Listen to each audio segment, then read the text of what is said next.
welcome back. Today is Thursday and I have decided to start a vlog. I usually post on Fridays, so Thursday to Thursday is like the perfect time period for me. I have a couple things that I'm hoping to get done this week.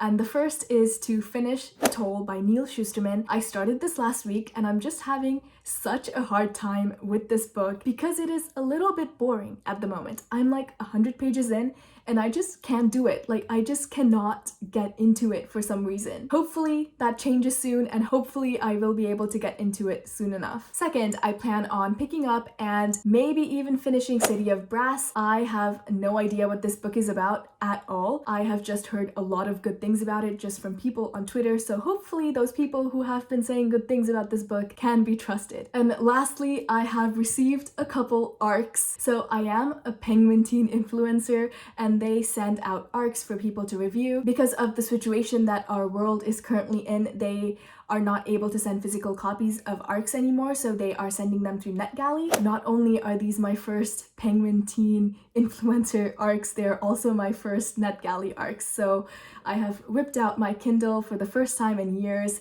and hopefully I will be able to read them on here. Aside from reading stuff, I have a couple other things that I'm planning to get done this week as well. And the first thing is to fix my sleep schedule because my sleep schedule is non-existent and I just am unable to fix it. For like the longest time last month, I was basically nocturnal because I would stay up all night and then sleep in the afternoon and it was just not a good system. Second, I also want to write. I don't really talk about this much, but I do have a book that I have been working on for like 5 years now. I just can't do it because I am a procrastinator, so I need to fix that as well. I have been feeling kind of inspired lately, so hopefully I'll be able to use that inspiration instead of just kind of like moping around. And lastly, I want to get back into studying Japanese. The last couple years in university, I just did not study it at all, and I really don't want to forget this language. So now that I have all this free time, I need to use it to study. I am technically still in university. I have one more class left to take. This class starts on June 1st and ends June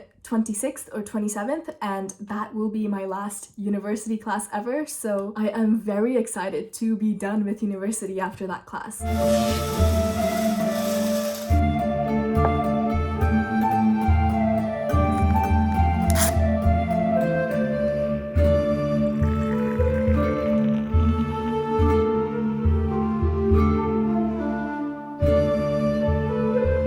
Yesterday I went to bed at 9 p.m. and I woke up at 5 in the morning, and this is the schedule that I want to have for the rest of my life. And it is also the schedule that I had been keeping for like several years before quarantine happened. When quarantine started, the concept of time just became non-existent to me. I still used to get like a good 8 hours of sleep, but my 8 hours of sleep was from like 7 a.m. to like 3 p.m. So this week I have to work on shifting that 8 hours of sleep back several hours so I can go to bed at 9 and wake up at 5. This morning my plan was to write for a couple hours, but I just kind of stared at my screen and then I went on YouTube, so we're gonna try again tomorrow. Yesterday I finished part 1 of The Toll and I am having a really hard time with it because I am a really character-driven reader. At the beginning of a series, I latch on to a character and then I hold onto them tightly until the series ends, and that is really hard to do in this trilogy because we are in and out of so many different characters' point of views that it's hard to really care about one specific character. The new point of view that is introduced to us at the beginning of The Toll, I really don't care for her at all.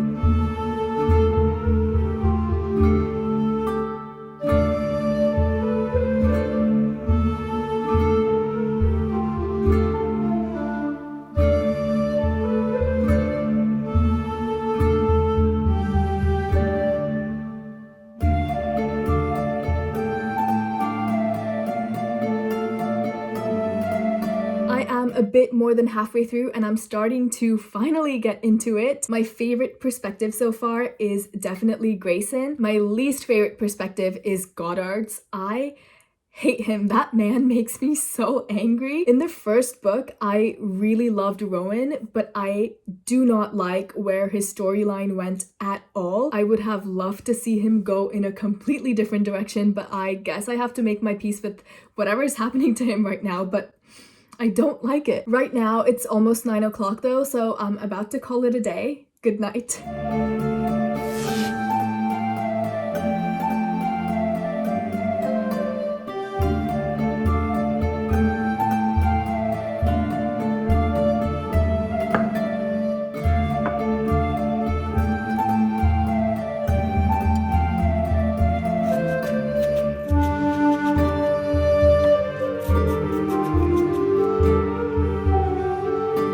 Good morning. I am just eating breakfast and reading, and the Thunderhead is really starting to remind me of Edward Cullen. I like watching you sleep. I just finished Thunderhead, and I think that's enough reading for me for the day. I was never a big fan of Citra and Rowan's relationship. I still believe that they would have made amazing platonic friends. Like, there was so much potential there for like a best friend type of situation, and the whole romance just kind of seemed forced, and I stand by that. But I am happy for them.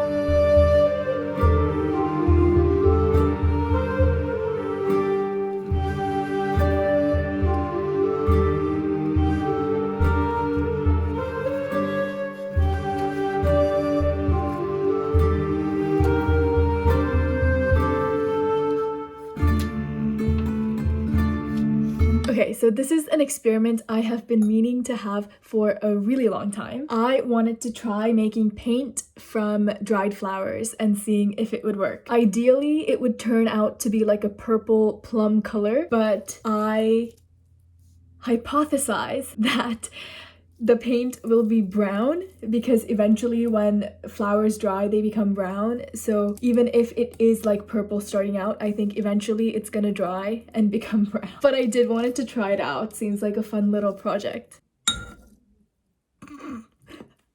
It literally doesn't even work. Maybe if I add some water.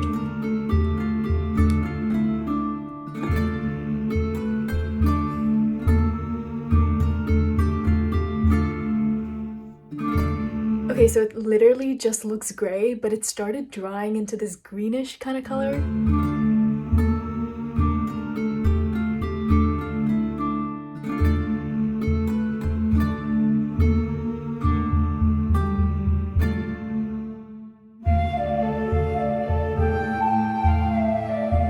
The more I think about it, the more disappointed I am. I am just so upset. I have been betrayed. I have been stabbed in the back. I loved Citra and Rowan in the first book. They were my favorite characters. They were our main characters. And when we got in the second book, I was like, okay, Citra and Rowan need to step it up. When we get into the third book, they're not even there. Like, we get point of views from literally everyone and their mother, but we do not have enough point of views from Citra and from Rowan. There was literally a chapter from the point of view of birds. It was like, birds were not used to civilization on this island. They had never seen a human before, but now they have to get used to sitting on rooftops, and now they have to adapt to human beings being on their island and eating French fries and breadcrumbs off the ground. Excuse me? Like, excuse me? I don't care. Good morning and happy Sunday. So this morning I started reading The City of Brass, and then I saw Nicole's Believe-a-thon vlog and she talked about the girl who drank the moon. So then I decided to drop City of Brass and pick up The Girl Who Drank the Moon instead. Please look at these curls. They're so cute. So I have read about 100 pages of The Girl Who Drank the Moon, and I love it so much. It is so beautiful and vivid and aesthetic. I love it so much, and I cannot believe I have not read it before. Like, how has no one knocked down my door and convinced me to read it before this? It would be so good as like an animated film. Ugh, I want to see it.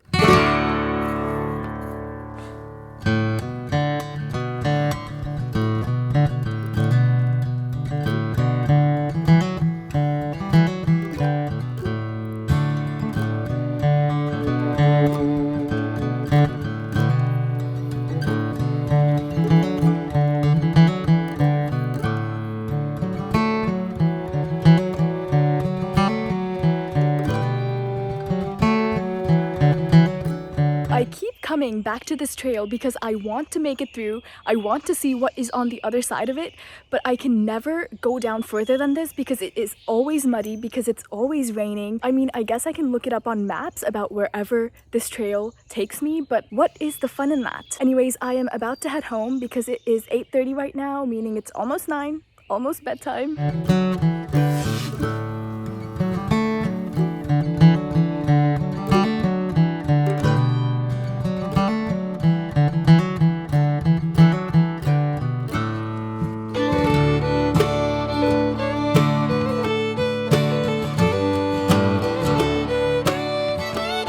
Hi, happy Tuesday. So I just finished reading The Girl Who Drank the Moon and I love it so much. It is so magical, so whimsical and beautiful. I can definitely imagine myself rereading this again and again in the future. This book is about this village that sacrifices a baby to the witch in the woods every single year, but the witch in the woods is actually like a nice person and she's not asking for any of these sacrifices at all, and she takes these babies to these free cities so they can grow up loved and stuff. One day she's going to rescue this one baby that's been sacrificed and she accidentally feeds her moonlight and that makes the baby magic, and this baby's name is Luna and she's kind of our main character, and we follow Luna from when she was a baby to when she's older. Please read this book if you haven't already. The next book I'll be reading is the arc I was talking about earlier, Jo and Laurie, and this is a Little Women retelling. I've never read Little Women, so I don't really know what to expect. It's only like 320 pages though, so hopefully I can finish it tomorrow morning. Also, so I used to do martial arts for like 10 years, and my old martial arts coach is doing like these free Zoom online workout sessions, so I'm going to be joining it today, and I am really excited because I haven't talked to any of those people from my martial arts class in a really long time, so it's gonna be a fun time.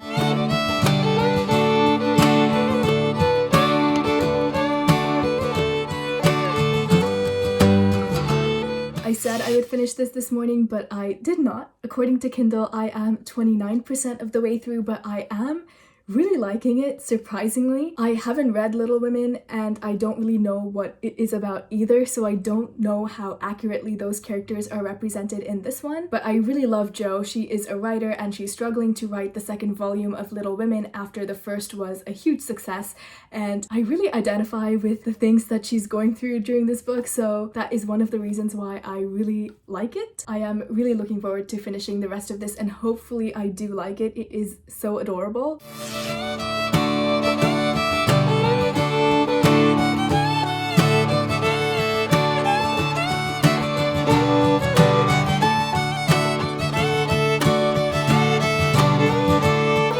Happy Thursday. It has been 1 week and I have finished 3 books, and I am really happy because so far this month has been one of my best reading months, and I unfortunately don't think I will be able to get to They Wish They Were Us in this reading vlog, but hopefully I'll get to it next week or the week after. Let's do a wrap up of everything that I read, starting with The Toll. There was lots of potential and it just did not meet that potential. I ended up giving it 2 stars just because the characters were so disappointing to me. I loved Rowan and Citra in the first book, like I said, but it just, the characters went from up here to like down here, and I was like, what is happening? I literally had to witness these characters get ruined in front of my very eyes, and I was helpless. Next was The Girl Who Drank the Moon. I am blown away. This is one of the best books I read in 2020 so far. Like easily at the end of the year when I make my best books of 2020 list, this will be on there. It is beautiful, magical, lyrical, and just everything about it is so perfect. And I have seen this book floating around on BookTube forever, but I was like, nah, like it's probably overhyped, but it is not. It deserves every bit of hype it has gotten so far, and it deserves more than that. 5 stars for that one. I absolutely loved it, and I'm so glad that I read it. And lastly, Jo and Laurie, which I finished reading literally 5 minutes ago. And again, this is an arc I received through NetGalley and through Penguin Teen. I surprisingly really like this book, and that is saying something because usually I don't like books that are not fantasy, that don't have magic in them. I usually have a hard time getting getting into them, but I really like this book.